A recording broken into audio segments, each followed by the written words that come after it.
En cada área en matemáticas se trabaja en una estructura en particular. Por ejemplo, en cálculo trabajamos en los números reales, en análisis trabajamos en los espacios métricos y así en diferentes temas.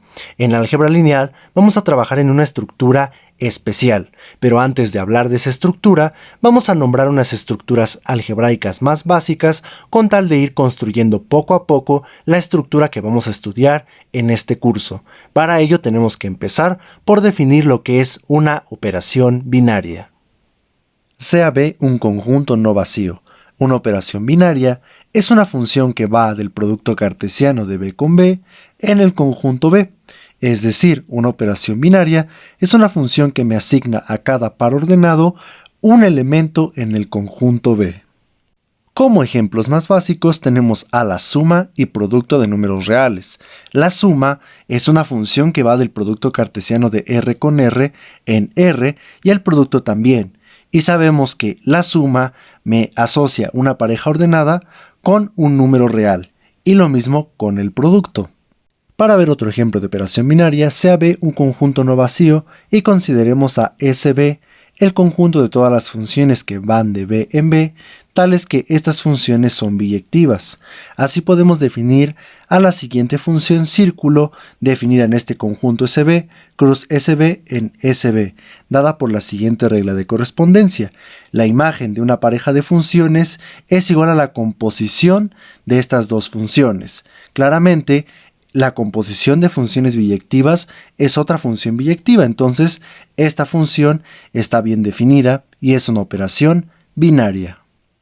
Notemos que de los ejemplos anteriores, cuando hablamos de la suma de números reales, nos referimos a esto como A más B, a esto como A por B y en el caso anterior a esto como F compuesta con G. Esto nos dice que podemos simplificar un poquito la notación. Entonces, en general, para hablar de una operación binaria en los siguientes resultados, vamos a utilizar en vez de esta notación, la notación de suma y en vez de esta notación, la notación de producto. Una operación binaria en el conjunto B será asociativa si cumple con la siguiente condición. Si A más B más C es lo mismo que A más la suma de B con C para cualesquiera A, B y C en el conjunto B. Un semigrupo va a ser un par de esta forma, donde claramente B es un subconjunto no vacío y esta es una operación binaria asociativa en el conjunto B.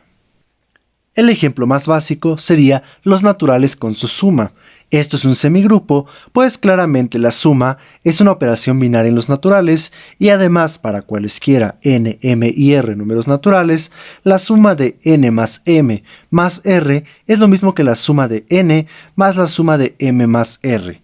Es decir, la operación binaria suma es asociativa. Un monoide es una terna de este estilo, donde B, más es un semigrupo y E pertenece al conjunto B y cumple con la siguiente condición especial. La condición es que E más A es igual a A y también A más E es igual a A, y esto sucede para todo A del conjunto B. A este elemento E lo vamos a llamar el neutro para esta operación binaria. Como ejemplo tendríamos a los enteros con su suma y el cero de los enteros. Este es un monoide, pues como bien sabemos, la suma de enteros es asociativa y además el cero funciona como un neutro para esta operación. Es por eso que z con la suma y el cero es un monoide. Proposición: en un monoide, el elemento neutro es único. Para demostrar que el elemento neutro es único, vamos a suponer que hay dos elementos neutros y probar que son el mismo. Por eso suponemos que existen E y E' en el conjunto B, tales que se cumplen estas dos condiciones para todo A del conjunto B. Pero pues noten que en particular podemos utilizar estas propiedades utilizando a E y E'. Fíjense, de esto podemos obtener esta igualdad. E es lo mismo que E más E'. Pues E' es un elemento neutro, pero utilizando la condición que tenemos aquí arriba, E más E' es lo mismo que E', pues E también es elemento neutro, y pues aquí obtenemos que E es igual a E', probando así que el elemento neutro es único. Debido a que ya probamos que el elemento neutro es único, podemos darle un símbolo especial. Vamos a utilizar la siguiente notación para referirnos al neutro. Y pues yo diré, de ahora en adelante, el 0 del conjunto B. ¿De acuerdo? Obviamente que el 0 está relacionado a la operación binaria. Entonces, para escribir a un monoide, vamos a hacerlo de la siguiente forma. B, más, el 0 de B. Un grupo es un monoide tal que para toda A en el conjunto B existe un elemento en el conjunto B con la siguiente propiedad. B más A es lo mismo que A más B y estos dos serán iguales al 0 del conjunto B. En este caso diremos que A es invertible, es decir, que un grupo es un monoide tal que todo elemento es invertible. Como ejemplo tenemos a Z con la suma y el 0. Este es un grupo, pues como bien sabemos, este es un monoide y además para todo número n entero existe menos n en los enteros tal que suceda esto, es decir, todo elemento de los enteros es invertible. Proposición: sea un grupo. Vamos a demostrar que para cada A en el conjunto B existe un único B en el conjunto B tal que se cumple esta condición. Sea A un elemento de B y supongamos que existen dos elementos en B, B y B', tales que cumplen estas igualdades. Vamos a demostrar que B es igual a B'. Para ello noten que B es lo mismo que B más el 0 de B. Ahora utilizando esto, yo puedo cambiar el 0 de B por A más B'.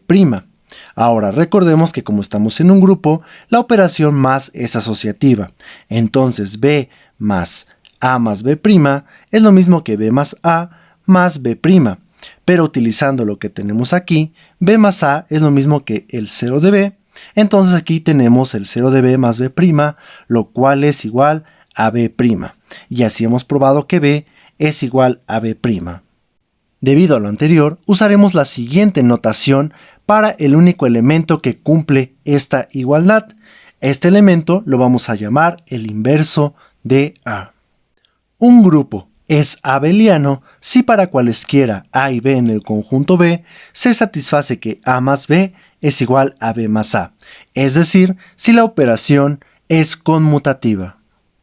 Consideremos un conjunto B y dos operaciones binarias en estos conjuntos y los neutros de cada una de las operaciones. Este será el neutro de esta operación y este será el neutro de esta operación. Vamos a decir que un anillo es esta quinteta siempre y cuando se cumplan las siguientes condiciones.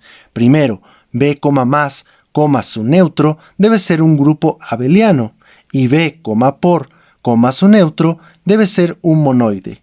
Y debe de cumplirse que para cualesquiera A, B y C en el conjunto B, estas operaciones cumplan esto. A por B más C sea lo mismo que A por B más A más C y B más C por A sea lo mismo que B por A más C por A. A estas propiedades se le llaman la distributividad del producto sobre la suma. Un anillo va a ser un campo si el conjunto B menos el neutro de la suma, el producto, el neutro del producto, es un grupo abeliano. El ejemplo más famoso de un campo es el campo de los números reales, el cual ya hemos visto en el curso de cálculo diferencial.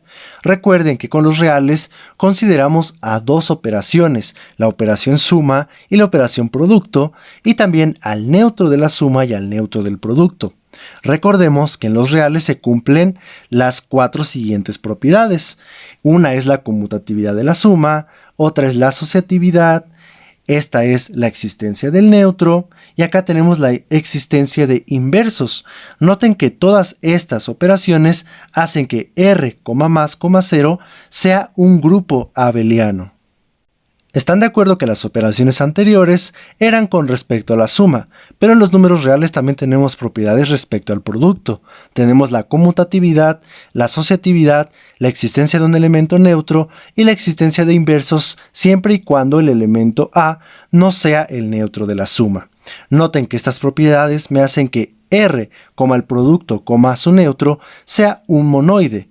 Y en especial esta propiedad me dice que R menos el 0, el producto, su neutro, es un grupo abeliano. Además, también tenemos la distributividad del producto sobre la suma y de la suma sobre el producto. Para hacer una distinción entre tantas estructuras que hemos mencionado y para facilitar la notación, vamos a escribir solamente F para referirnos a un campo. Pues recordemos que para nombrar un campo necesitamos esta quinteta, asegurar que esto es un anillo y que esto es un grupo abeliano. Entonces, en vez de escribir todo esto, de ahora en adelante siempre que veamos F, será para referirnos a un campo. Una vez mencionadas todas las estructuras anteriores, es que por fin vamos a mencionar a la estructura algebraica que nos va a interesar para estudiar en este curso de álgebra lineal. Esta estructura es el espacio vectorial. Un espacio vectorial es una quinteta de este estilo, donde lo que tenemos es un conjunto no vacío, una operación binaria, su neutro, un campo F y una función que va del campo cruz B en el conjunto B, tal que se cumplen las siguientes condiciones. B, más, su neutro, es un grupo abeliano. F, pues como acabamos de decir, tiene que ser un campo. Y esta función, la cual vamos a llamar producto por escalar, debe de cumplir las siguientes condiciones. La primera es que el 1 del campo, el neutro del campo, operado con un elemento del conjunto B, tiene que ser igual a B, sin importar quién sea el B. Noten que aquí estamos utilizando la misma notación que utilizamos para las operaciones binarias. La segunda propiedad es que cuando yo considere un producto de elementos en el campo y yo los opere con un elemento B del conjunto B, se debe de cumplir que esto sea lo mismo que A operado con B operado con el elemento B de mi conjunto B, ¿de acuerdo? La otra es que si yo considero la suma de elementos en el campo, noten que aquí diferencié a las operaciones del campo para no confundirlas con las que tenemos aquí. Es por eso que aquí ven estos símbolos. Aquí tenemos el punto, pues esa es una operación en el campo, y aquí tenemos este símbolo para la suma, para no confundirla con la suma en el conjunto B. Cuando yo considero una suma de elementos en el campo F y los opero con un elemento de mi conjunto B, esto tiene que ser lo mismo que A operado con el elemento B más B operado con el elemento B. Y esto debe de cumplirse para cualquier B y cualesquiera A y B en el campo F. Y por último, tiene que cumplirse que A operado con una suma de elementos en el conjunto B sea lo mismo que A operado con B más A operado con W. Esto para toda A en el campo F y cualesquiera B y W en el conjunto B.